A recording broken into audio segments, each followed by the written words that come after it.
a tremendous amount of what you might regard as shadow integration, which in the parlance of behavioral psychologists would be something like assertiveness training, right? It's training in how to stand up for yourself and for your, let's say, for your better self, which would be the self that you could use productively over a medium to long period of time that would be of use to you, but also of use to people around you. So it's a self that's bounded by the necessity of taking care of yourself, but also simultaneously taking care of the people around you. I think that the simplest way to start that work is to consult your resentment. You know, it's easy to become bitter about life and to become angry because, of course, life is difficult and it's full of disappointments, and people are also subject to betrayal on the part of themselves and on the part of people that hypothetically care for them. And so it's easy to get bitter and to be resentful.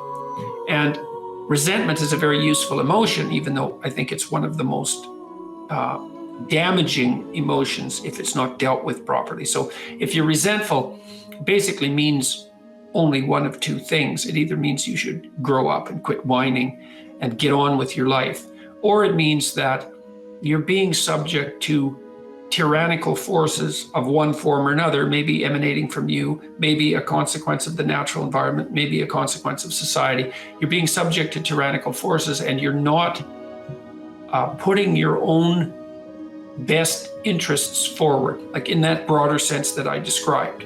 And I don't mean your selfish, narrow interests that only serve the purposes of instantaneous gratification. I mean your own best interests in terms of developing your character over the span of your life.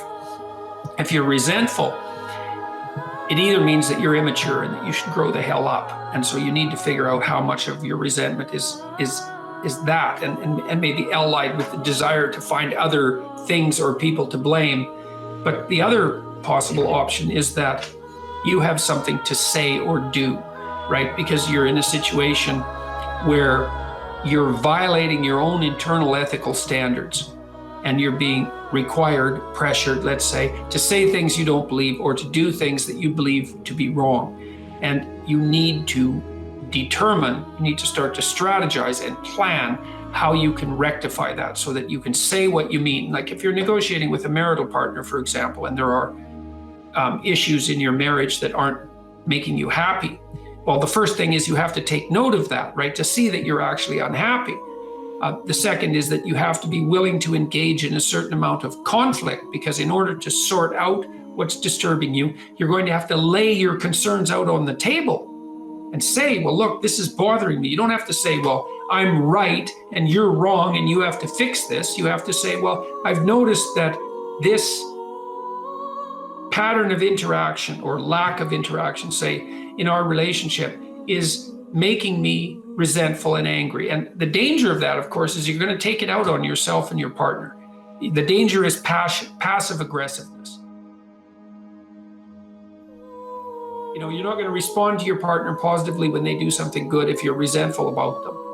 And you're not going to respond to yourself properly. And so you have to lay it out on the table, but sort of in a spirit of ignorant humility. It's like, look, I'm frustrated. I'm feeling this way about our relationship. Here's what I think might be going wrong, maybe on my part and maybe on your part. And here's what I envision as a possible solution. That's also really necessary if you're going to say what you have to say, which is to manifest yourself properly in the world. Is you can't just complain about what's wrong. You have to think, well, what would my minimal preconditions for satisfaction be? You have to offer that to the person that you're negotiating with. And so then you learn to abide by the truth to the degree that you can do that. And no one does it perfectly, you know, but it's very useful because you're not storing up a whole sequence of memories about how you were unfairly treated and abused and betrayed. Instead, you're trying to stay on top of it and to note your unhappiness and dissatisfaction when it manifests itself, and to accept that that's the case, and then to analyze that to see if it's your problem, like I said, with regards to maturity, or if it indicates that there's an injustice in the manner in which you and the world are interacting, and then to work to set that right, even in small ways. And so it's a matter of characterological development, and that makes you stronger over time. And partly what you need, in order to do that is you have to really understand, and we do this is why we built, in the future authoring program, we built this section where you have to outline your most dismal future, right? What your future would be like if you let all your bad habits and characterological weaknesses have the upper hand. And the reason we did this is because you can't straighten yourself out merely as a consequence of hope. Let's say you lay out a vision for the future and you think about what your life would be, what you'd like your life to be like. And then that makes you hopeful and it motivates you because it gives you something worthwhile and higher order to work for, right? And that's useful. That's positive emotion working for you, because positive emotion is experienced in relationship to goals. But it's not as useful as also being chased by something you're terrified by.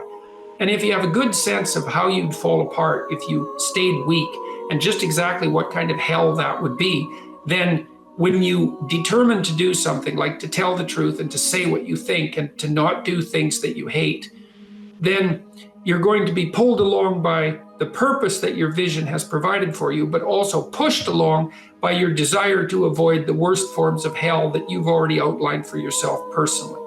And that can also help you be brave enough to stand up in a situation that would require conflict, because if you have something to say and you have something to negotiate about with someone, then there's going to be a certain amount of conflictual dialogue that accompanies that, right?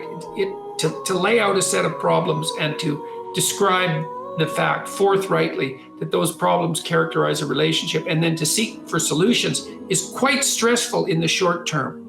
And it's really easy to avoid. And so people avoid it all the time. And then they store up grievances across the span of the relationships. And eventually the grievances mount to the point where they return in monstrous form and just eat everything up. That's where you get divorces, or that's where you explode at your boss and end up fired, or that's where you develop high blood pressure over 15 years because you can't stand all the accumulated monsters in your closet, and then you drink yourself into oblivion because you can't stand your life. That's all, very counterproductive. But it's easy to avoid that necessary conflict on a moment-to-moment basis because it's very stressful to speak forthrightly about genuine conflicts, especially when you're dealing with important parts of your life.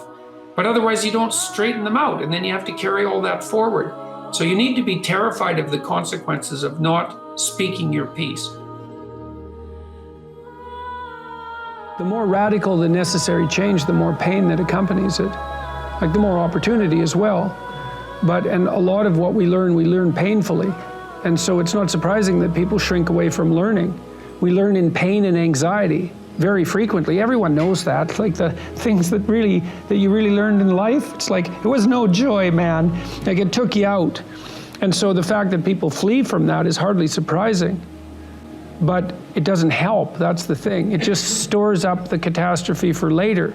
And so the better idea is to eat a little poison every day so that you don't have to overdose in a month. It's something like that. And it is the case that I think because you aren't forced to, first of all, you don't learn unless you're forced to learn. I know there's alternatives to that. There's the voluntary search for knowledge, and that's a fine thing, and that is an antidote to this. But apart from that, speaking more practically, you tend not to learn unless you're forced to learn, and what you tend to learn by force are difficult lessons. And so people are very prone to not seek that out. It's not surprising, but it's because they don't understand the consequences very well.